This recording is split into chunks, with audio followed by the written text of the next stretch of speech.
Some games you beat in a weekend and forget. Others, they become part of your DNA. These are the games that sold hundreds of millions of copies. The ones that built empires, sparked obsessions, and changed what we thought entertainment could be. Games so massive, they've generated more revenue than entire movie franchises. So influential, they've shaped the way millions of people spend their free time. Today, the top 10 best-selling video games of all time. The digital titans that conquered the world. Let's dive in. Super Mario Bros. 58 million copies. 1985, the year gaming came back from the dead. Picture this. It's the early 1980s. The video game industry just crashed. Stores are liquidating consoles. Parents think gaming is a fad that's finally over. The entire medium is on life support. Then Nintendo dropped this. Super Mario Bros. Wasn't just a game, it was a masterclass in design. Every jump had weight. Every level taught you something new. World 1-to-1 is still studied in game design courses today because it's that perfect. No tutorial needed. The level itself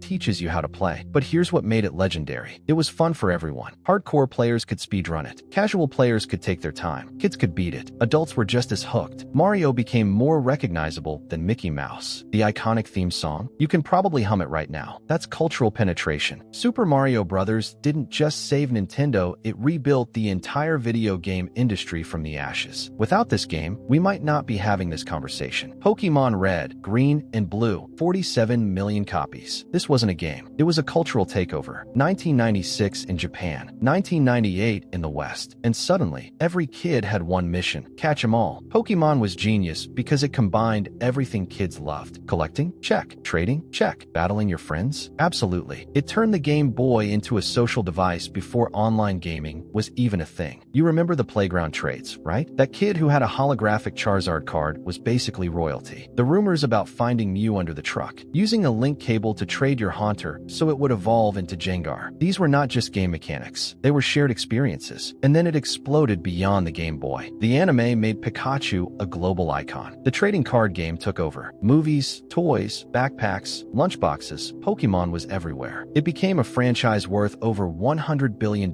making it the highest grossing media franchise of all time. But at the heart of it all, those original red, green, and blue versions. The games that started it all. The ones that proved monster collecting RPGs could captivate the entire world. Gotta catch 'em all was not just a slogan. It was a lifestyle. Terraria, 58 million copies. The little indie game that absolutely refused to be ignored. 2011, Minecraft was exploding. Big studios were chasing the survival crafting trend with massive budgets. And then this small team releases what looks like 2D Minecraft, and everyone assumes it'll fade away. Instead, it became one of the best-selling games of all time. Here's why Terraria worked. It took the building and exploration of Minecraft, then added actual progression. Boss fights that genuinely challenged you. Hundreds of weapons and items. Biomes that felt distinct and dangerous. You weren't just building, you were conquering. The depth was insane. You'd think you'd seen everything. Then you'd dig deeper and discover an entirely new layer of the world. Corruption spreading through your land. Hard mode that completely changed the game. Events that kept you on your toes. And the developers? They never stopped supporting it. Free updates for over a decade. Each one massive. Each one adding content that other games would charge $20 for. That kind of dedication built an incredibly loyal fan base. Terraria proved something crucial. You don't need photorealistic graphics or a $200 million budget to create something special. You need great gameplay, passion, and respect for your players. An indie underdog that became a legend. That's the Terraria story. Red Dead Redemption 2, 65 million copies. The game that made you feel something. Arthur Morgan. If you played this game, that name hits different. Red Dead Redemption 2 wasn't just a Western game. It was an experience that stayed with you long after the credits rolled. Rockstar spent 8 years and hundreds of millions of dollars creating not just a game, but a living, breathing world. The detail was obsessive. Your horse bonded with you over time, and you genuinely cared when something happened to it. NPCs remembered you. Your beard grew in real time. The weather affected gameplay. You could sit and watch a sunset that rivaled anything in cinema. This wasn't just graphical flex. It was intentional immersion. But the real magic? The story. Arthur's journey from outlaw to something more. The slow death of the Wild West. Loyalty, betrayal, redemption. You weren't just playing a character. You were walking in his boots, making impossible choices, watching a way of life disappear. And that ending? If you know, you know. Games rarely make grown adults cry. This one did. Red Dead Redemption 2 raised the bar for what open-world storytelling could be. It proved games could deliver emotional depth that rivals the best films and novels. It's not just one of the best-selling games ever. It's one of the most important. This is what happens when when gaming becomes art. Mario Kart 8 Deluxe, 67 million copies. Friendship destroyer, family favorite, pure concentrated chaos. There's a reason Mario Kart keeps selling generation after generation. It's the perfect party game. Easy enough for your little cousin to enjoy. Deep enough that competitive players are discovering new shortcuts and techniques years later. Mario Kart 8 Deluxe took everything great about the series and perfected it. The tracks are gorgeous. Rainbow Road actually looks like you're racing through the cosmos. Anti-gravity sections that flip the entire track. Underwater segments. Gliding through the air. Every race feels dynamic. But let's talk about what really makes Mario Kart special. The moments. You know the ones. You're in first place on the final lap. Victory is in sight. Then you hear it. That terrifying sound of a blue shell locked onto you. You can see the finish line. The shell hits. 3 people pass you. You finish fourth. Your controller hits the couch. Your friends are laughing. You're planning revenge. Or the opposite. You're in last place. Get a bullet bill and go from 12th to 3rd in 5 seconds. The comeback is real. Mario Kart 8 Deluxe became the best-selling Switch game ever for one simple reason. It brings people together. Family game nights, college dorm tournaments, online lobbies filled with players from around the world. Simple to play, impossible to master, endlessly addictive. That's the Mario Kart formula, perfected. PlayerUnknown's Battlegrounds, 75 million copies. The game that changed multiplayer forever. Before Battle Royale dominated gaming, there was PUBG. 2017, Brendan Green had a vision. 100 players drop onto an island. One leaves alive. The play zone shrinks. Tension builds. Every decision matters. It sounds simple now because everyone's copied it. But when PUBG launched, it was revolutionary. The brilliance was in the pacing. The first few minutes, frantic looting. Where do you land? School? Military base? Do you go for hot drops with better loot and guaranteed fights, or quiet edges where you can gear up safely? Then the mid-game, moving through buildings, listening for footsteps, wondering if someone's watching you through a scope. Your heart's actually pounding. This isn't just a game, it's psychological warfare. Final circles? Pure adrenaline. 10 people left. The zone is tiny. Every move could be your last. You're prone in grass, watching another squad get eliminated, waiting for your moment. And when you finally get that chicken dinner, that victory screen, the rush is real. You just outlasted 99 other people. PUBG proved that survival shooters could go mainstream. It sparked the Battle Royale explosion that gave us Fortnite, Apex Legends, Call of Duty Warzone. An entire genre emerged from this game's success. Sure, it was buggy at launch. Yes, the optimization was rough. But that raw, tense, unforgiving gameplay, nothing else felt like it. PUBG didn't just succeed, it created a blueprint that redefined competitive gaming. Wii Sports, 82 million copies. The most unexpected revolution in gaming history. 2026, Nintendo had a problem. Gaming was getting too complex, too many buttons, too hardcore. They were losing the casual audience. Then they did something radical. They made motion controls, bundled this game with every Wii, and changed everything. Wii Sports was brilliant in its simplicity. Want to play tennis? Swing the controller like a racket. Bowling? Mimic the throwing motion. Boxing? Throw actual punches. No complex tutorials. No memorizing button combinations. If you could move your arm, you could play. And suddenly, everyone was a gamer. Retirement homes held bowling tournaments. Families played together on Thanksgiving. Your grandma, who'd never touched a video game, was suddenly competing in virtual tennis. Fitness centers used it for physical therapy. The Wii became a cultural phenomenon. The magic was in the accessibility. A 5-year-old and a 75-year-old could pick up the same controller and have fun together. That had never happened before in gaming. Wii Sports sold 82 million copies, but its real impact was bigger than numbers. It expanded the definition of gamer. It proved that games didn't need photorealistic graphics or complex mechanics to be engaging. Sometimes, simple fun is the most powerful thing you can create. Gaming went mainstream because of this game. Living rooms became sports arenas. Non-gamers became players. And for millions of people, Wii Sports Bowling was their first, and sometimes only, gaming experience. That's legacy. Grand Theft Auto 5, 200+ million copies. One game, 3 generations. Absolute domination. Let me put this in perspective. GTA 5 has made more money than any single entertainment product in history. More than any movie. More than any album. More than any book. Released in 2013, it's been released on PS3, Xbox 360, PS4, Xbox One, PS5, Xbox Series X, and PC. And it keeps selling. Over a decade later, it's still charting. Still making Rockstar billions. Why? 2 words. Los Santos. The city feels alive. NPCs have routines. Radio stations play for hours without repeating. You can play tennis, do yoga, invest in the stock market, customize cars, rob stores, complete heists, or just drive around listening to the incredible soundtrack. The story mode gave you 3 protagonists, Michael, Franklin, and Trevor, each with distinct personalities and storylines that interweave interweave brilliantly. The heists were cinematic, the writing was sharp, the satire cut deep. But the real genius? GTA Online. Rockstar built an evolving multiplayer world that's kept players engaged for over 10 years. New missions, vehicles, properties, and content drops constantly. Players have built criminal empires, formed crews, created their own stories. This isn't just longevity, it's unprecedented. Most games peak and fade within months. GTA 5 has remained culturally relevant for over a decade. It's the game that proved games as a service could work. The game that showed a single title could span console generations. The game that redefined what commercial success looks like. 200 million copies sold, still going strong. That's not just a success story, that's dominance. Minecraft, 300+ million copies. The game that became bigger than gaming itself. There's literally never been anything like Minecraft. It's the best-selling single video game ever made. But that barely scratches the surface of what it is. Minecraft is taught in schools. Teachers use it for math, history, architecture, and computer science. Kids learn coding through it. The UN used it for urban planning projects. It's not just a game, it's an educational tool. It's a creative platform. People have built working computers inside Minecraft, recreated entire cities, made playable versions of other games, built massive collaborative art projects. The creativity is limitless because the game itself is limitless. It's a social space. Entire friendships formed over Minecraft servers. Couples met building virtual worlds together. Streamers built massive audiences just by playing it. The game launched entire YouTube careers. And here's the crazy part. It still looks like it was made in 2009. Blocky graphics, simple mechanics. But none of that matters because the core loop is perfect. Mine resources, craft items, build anything you can imagine. Repeat forever. Minecraft works for everyone. 6-year-olds build simple houses. Adults create architectural masterpieces. Speedrunners beat it in minutes. Casual players explore for hundreds of hours. There's no wrong way to play. Microsoft bought it for $2.5 billion